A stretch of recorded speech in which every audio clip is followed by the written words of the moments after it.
بسم الله الرحمن الرحيم والصلاة والسلام على رسول الله.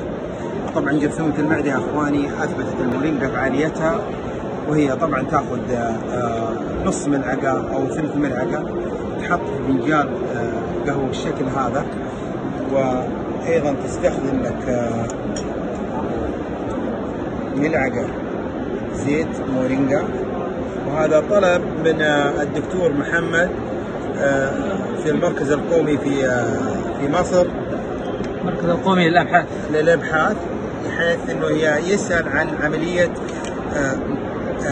المورينجا وفعاليتها في جرثومة المعدة.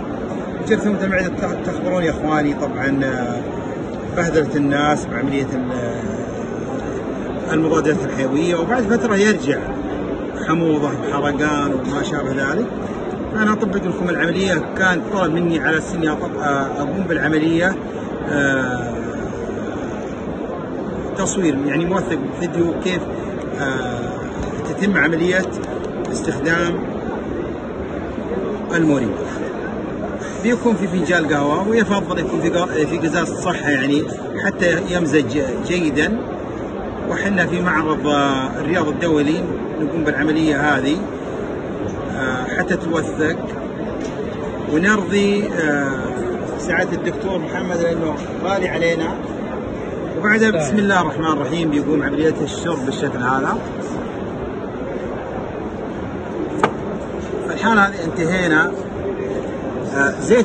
زيت المورينجا مع بودرة المورينجا بيقضي على جرثومة المعدة من واقع تجربة. لي ملف في المستشفى العسكري كنت أعاني منها، ويصرفون لي هذا المضادات الحيوية تقريبا كل 6 شهور وترجع ثاني مرة. ومن عرفت المورينجا من قبل 8 سنوات أو 7 سنوات عافانا الله وشافانا. فهذا هدية من أحمد الدوسي من وسط معرض الدولي الزراعي بالرياض للزراعة العضوية للدكتور محمد عزو، ماسك الدكتور محمد عزو شو ماسك المركز القومي للابحاث. المركز القومي للابحاث. حفظ الله الجميع. جزاك الله خير.